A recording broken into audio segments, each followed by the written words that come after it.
Terima kasih teman-teman Lawu TV yang setia mengikuti perjalanannya teman-teman yang di Lawu TV. Perkenalkan, kami dari CV Jaya Jati, Pak Joyo Supriyanto, aslinya pulang ya, yang selama ini bergerak dalam bidang kayu jati, mebeler dan lain sebagainya. Bakunya yang sekarang untuk bahan baku yang kami sediakan adalah kayu jati. Kita ngolah dari pohon, borong pohon dari petani, lokasinya di gunung-gunung kapur di wilayah Kecamatan Sampung sampai Kecamatan Purwantoro. Itu kami ambil, kami borong, kita tebang, kita graji, kita olah dari berbagai macam ukuran, dari mulai untuk bahan pintu, kusen, untuk perabot rumah tangga yang lainnya, bahkan untuk bahan-bahan untuk rumah joglo dan sebagainya. Jadi kami kayu jati ini kita menggunakan kayu jati rakyat, bukan perhutani. Terkecuali kalau ada pesanan ini minta perhutani, ya udahlah kita belanjakan dari perhutani. Tapi kita prioritaskan teman-teman atau pelanggan-pelanggan ini kita arahkan ke kayu jati rakyat, karena untuk kualitasnya kita tidak kalah, harganya jauh lebih murah. Itu biasanya kalau di perhutani 1 kubik itu 10 juta, kita bisa dapat 6 sampai 7 juta. 1 kubik aja selisihnya 2 sampai 3 juta. Iya, tapi ya kita harus milih gimana? Milih lokasi tanam, lokasi apa itu? Lokasi kayunya di sebelah mana? Oh, itu bisa mempengaruhi. Ya.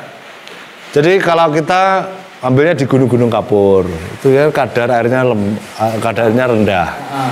Pertumbuhannya kan lama, secara otomatis kayu akan lebih, namanya tumbuh 50 tahun, 60 tahun baru ditebang. Kalau perhutani biasanya 20 tahun, 25 tahun itu udah penjarangan ditebang gitu. Saya kayu jati sudah dari 2003, awalnya Belandong, saya tukang geraji. Dari pengalaman saya tukang geraji, tahu bagaimana ukuran kayu, terus harga jualnya, karena sering kali kita ngelayani. Awal mula iya. Belandong itu berarti belum paham tentang kayu. Bapak saya memang pengusaha kayu, tapi saya nggak pernah ngikuti usaha kayu Bapak. Itu. Iya, tadi saya itu Belandong, penebang kayu, saya itu penebang, kuli geraji saya itu. Kuli geraji selama 4 tahun, dari 2003 sampai 2003, 2004, 2005, 2006. Terus saya bikin, setelah tahu karakter kayu, setelah tahu harga kayu, terus kalau kayu itu dari pohon kita potong, kita olah, kita geraji, jadinya ukurannya berapa, untuk apa, dan harganya berapa. Terus itulah saya mulai bikin mebel. Kita belanja dari pohon, kita olah, kita rajang, terus kita olah, kita pisahkan. Bahan mebel itu kan kalau selain pintu sama kusen, itu kan cuma bagian-bagian tepi, itu pinggirannya. Ukurannya 2 cm itu kan pinggiran, itu ya itu buat untuk mebel.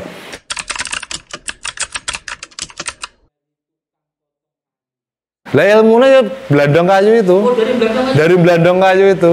Dari nebang kayu, terus motong, geraji. Tugasnya itu tukang geraji saya. Kuli geraji, tukang geraji. Tahu kayu yang bagus seperti apa, ngambil ukurannya kayu bagaimana, harga jualnya berapa, kan tahu. Lama-kelamaan kita kan tahu. Setiap hari kita sama-sama dengan pengusaha-pengusaha kayu. Dari Solo, dari Surabaya, dari Jogja, dulu datangnya ke sini. Saya yang tukang nebangi kayunya. Mereka belanja dari pohon. Oh, satu pohon anggap aja lingkarnya 100 cm, harganya anggapnya 500 ribu, 600 ribu dengan panjang sekian.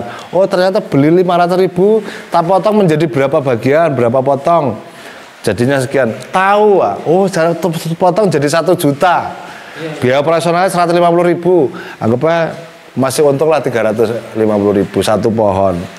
Seperti itu terus. Oh, begitu lihat. Oh, pengalaman dulu itu banyak kan dari tebang pohon sampai gelondong. Jualnya hanya gelondong saja.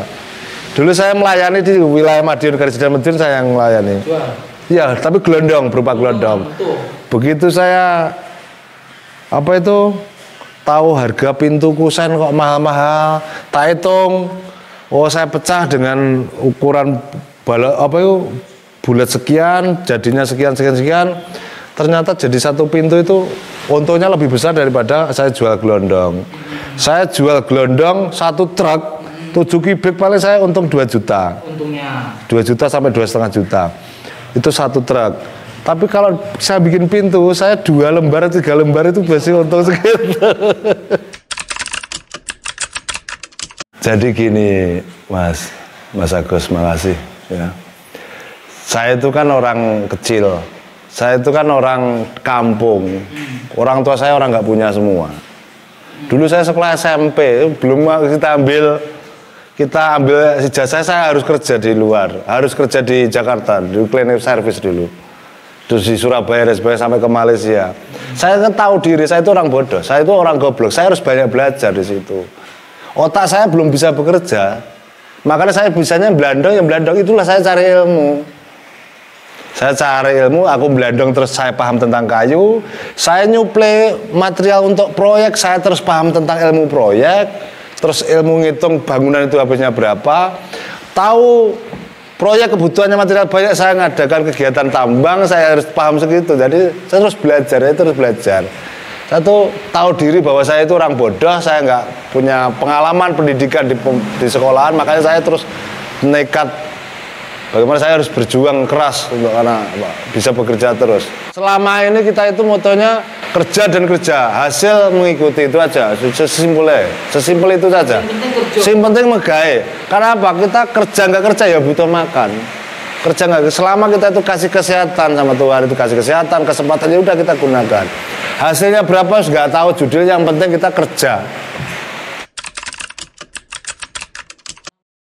Kalau untuk bisnis kayu tahun 2012 semenjak galvalum turun. Semenjak galvalum turun, iya. Kayu ikut? Kayu yang semula kita pakai kayu untuk atap, untuk tulangan, untuk reng uso itu kan pakai galvalum. Secara otomatis turunnya itu bisa sampai 70%. Terus menyikapinya gimana? Saya bertahan saja.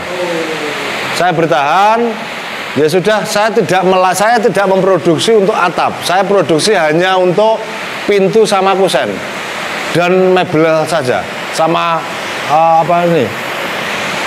Mebel, meja, kursi, lemari dan sebagainya kayak gitu. Itu tak bertahan. Dulu waktu atap itu masih banyak yang menggunakan kayu jati, kita kenceng. Bandung, Jakarta. Bandung, Jakarta. Pintu sama kusen rata-rata. Kusen sama pintu, sama beli kayu untuk bahan aksesoris interior. Jadi untuk tangga, alas tangga, untuk pegangan tangga, untuk list-list. Ini pakai kayu yang lebarnya 30, tebalnya 4 cm, panjangnya 7 meter kayak gitu. List-list kayak gitu. Pemanis lah ruangan-ruangan itu. Jadi diadopsikan dengan interior yang sudah ada. Kalau untuk kayu, untuk saat ini kami sudah siapkan berbagai ukuran. Mulai dari 24, paling ukuran terkecil reng, usuk itu saja beberapa ukuran. Usuk itu beberapa ukuran ya. Ada 35, ada 46, ada 48. Itu fungsinya beda-beda. Untuk joglo usuknya tersendiri. Untuk sinoman ada sendiri, untuk bangunan ada sendiri. Tulangan juga demikian. Tulangan itu ada 8 kali 12, ada 6 kali 10, ada yang 9 kali 14. Kalau untuk joglo ada beda juga. Joglo itu ada 17 persegi. Ada yang 20 persegi, ada 25 persegi kayak gitu. Untuk joglo itu banyak komisan?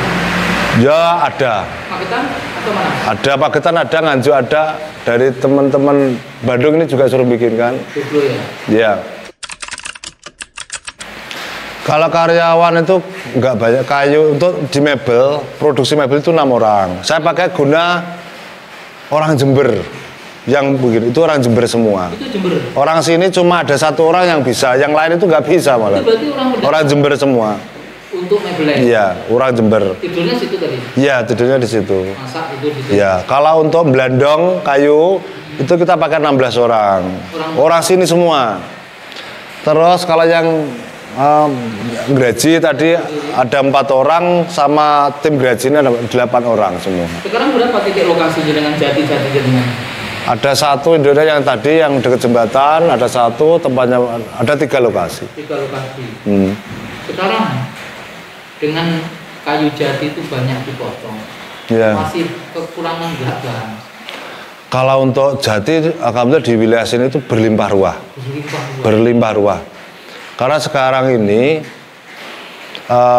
dulu kan sering banyak yang tebang itu karena kan ekspor ya. Sekarang ini nggak tahu ekspor kok mungkin kesulitan ekspor. Jadi nggak begitu banyak yang beli dan nggak begitu banyak yang jual. Tapi untuk saat ini banyak yang lahan alih fungsi tanaman yang semula itu jati sekarang itu menjadi tanah-tanah yang lebih produktif, tanaman yang produktif kayak dikasih pete, durian, alpukat kayak gitu. Jadi cuma disisihkan yang paling tepi, Pak.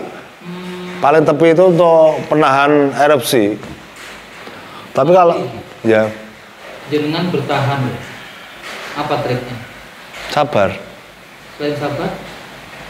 Ya kebetulan kan pekerjaan ini kan saya kan yang nangani. Nebang saya sendiri. Jadi tahu ya? Saya tebang sendiri. Saya nggak nyuruh orang untuk tebang, tapi yang nebang saya sendiri.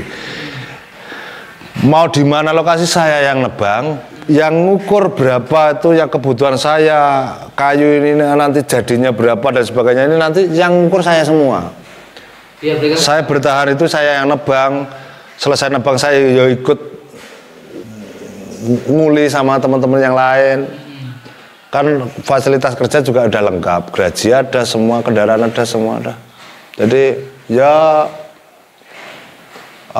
kita tenaga saja yang kita ambil dari. Saya tertarik semua penebang sama penggergaji orang sini. Itu digaji harian? Harian semua. Hariannya 150.000. Satu orang. 150.000. Tapi kalau yang gergaji tadi 200.000 satu hari. Tapi kalau untuk mebel itu borongan semua. Borongan harga. Borongan per contoh kita bikin lemari pintu 2. Kita kasih 1 juta. Itu per pintunya saya kasih 500.000. Umpama pintu 3 ya kita kasih 1.500.000. Jadi ini ya. Sama tim tadi. Ya. Umpama meja kursi sudut itu ya rata-rata 1 sampai 1.500.000. 1 juta sampai 1.500.000. Itu satu set kursi. Tapi kalau kursi yang mahal itu sampai 2 juta. Itu mentah, belum finishing. Itu tenaganya saja. Jadi gini, di Kabupaten Magetan ini kan sebelum terbentuknya asosiasi APRI ini kan memang kegiatan tambang ini agak susah diatur. Pemerintah daerah pun sampai kewalahan menangani masalah tambang. Jadi waktu itu Pak Bupati, Pak Prawoto itu memerintahkan ke Pak Muklis, waktu itu Pak Muklis itu Kepala Dinas LH, untuk segera pengusaha itu membentuk asosiasi. Dan Pak Muklis menghubungi saya suruh bentuk itu. Kita diskusi panjang, bentuklah Asosiasi Penambang Rakyat Indonesia, Kabupaten Magetan. Ya, tupoksinya apa? Ya, asosiasi kami itu bergabungnya asosiasi anggota ini sukarela, Pak. Sukarela agar memudahkan komunikasi dengan masyarakat, pemerintah, dan pengusaha. Lah, tugasnya asosiasi apa? Hanya mengawal, membantu, membimbing, membina. Masalah pertama, kelengkapan legalitas. Yang kedua, kalau sudah lengkap legalitasnya terus bisa bekerja, terus kepeduliannya ke masyarakat, pemberdayaan masyarakat, terus CSR dan sebagainya, program-program baik itu kita sampaikan. Kamu kalau melakukan kegiatan penambangan di sini, kamu harus 1, menggunakan tenaga kerja lokal. Yang kedua, harus menyiapkan sarana dan prasarana infrastruktur menunjang kegiatan operasi produksi pertambangan ini. Yang ketiga, yang keempat wajib rambu-rambu, APD itu kalau kerja. Terus jaga keselamatan, jangan sampai tebing-tebing tinggi. Kita harus berjenjang terasi ring kalau kita nambang. Setelah nambang selesai harus segera direklamasi, ditanami semula, tanaman semula. Kalau bisa ditingkatkan lebih baik lagi. Lebih cepat, lebih baik lagi. Iya, reklamasi itu dari awal kita kupas, potong, penjualan langsung reklamasi, nggak harus nunggu selesai izin tambang, nggak, bahaya itu. Ya kalau selesai nambang baru reklamasi, ya kalau selesai nambang untung, ya kalau pas rugi, yang bertanggung jawab siapa? Terus belum lagi kita juga memantau bagaimana mereka tertib bayar pajak. Kan ada setiap bulan itu harus bayar pajak retribusi ke Kabupaten Magetan. Itu wajib kita pantau terus menerus itu. Ya. Nggak repot dengan ya nggak repot karena jadi gini Pak, saya usaha itu udah tahun 2003 saya udah usaha. Umpama dipikir harus kita kaya kita baru peduli dengan lingkungan masyarakat apapun ke pemerintah kan ya. Waya sugih ya sugih, waya melarat ya melarat. Tapi kan bagusnya sekarang saya betul-betul meluangkan waktu untuk bagaimana citra tambang itu lebih baik ke depan. Karena apa? Setahu saya, yang pernah kami alami sekian puluh tahun ini, pengusaha tambang itu kalau enggak teman-teman penambang sendiri yang menertibkan itu susah. Dengan berdirinya asosiasi, yang notabene asosiasi ini tidak mengakomodir tentang uang loh ya. Tidak ada loh uang-uang untuk pengurus, tidak ada sama sekali. Jadi bayar pajak ya bayar sendiri, urusan masing-masing. Cuma kita itu pertama urusan legalitas, pendampingan legalitas, pendampingan saat kerja. Jadi setiap kali ada perlu komunikasi dengan masyarakat, dengan pemerintah itu kita masih ada di situ. Contoh kemarin, mau demo, nggak jadi, ternyata masalahnya bisa kita selesaikan tanpa ada demo pun, tanpa kita melakukan demo. Cukup kita diskusikan apa masalahnya, dalanin jalur diapi, oke kita selesaikan, clear. Itu aja. Oh minta kompensasi untuk karena Pak aku harus istirahat atau Pak aku debu apa dan ya wes. Alhamdulillah setiap hari mereka ada yang memberikan kompensasi. Apa itu CSR bagian apa? CSR. Itu memberikan sembako setiap bulan memberikan sembako dan sebagainya kayak gitu. Itu di setiap daerah seperti itu. Jadi tugasnya itu. Tugasnya cuma ngancani ya teman-teman penambang ini memang tak dodok atine. Kowe oleh nyambut gawe, tapi aja sampai ngrugekne liyan. Iya. Ngrugekne liyan sapa di luar diri kamu itu ya wong liya kabeh kuwi menjadi tanggung jawab kita aja sampai ngrugekne. Ya saiki oke lah awak dhewe usaha toko kelontong di rumah itu urusannya pembeli dan penjual. Tapi urusan tambang beda cerita, Pak. Iya. Iki ngelewati dalan iki, ngelewati jalur ini ya paling nggak kita harus support untuk jalur yang kita lalui. Belum lah yang lain-lain lah, banyak sekali lah urusan tambang itu rumit banyak, harus perlu kesabaran, ketelitian.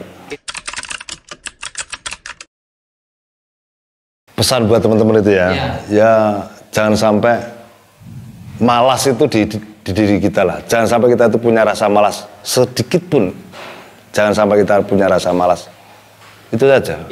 Jangan sampai punya rasa malas, tetap ikhlas dan bersyukur itu aja udah. Optimis.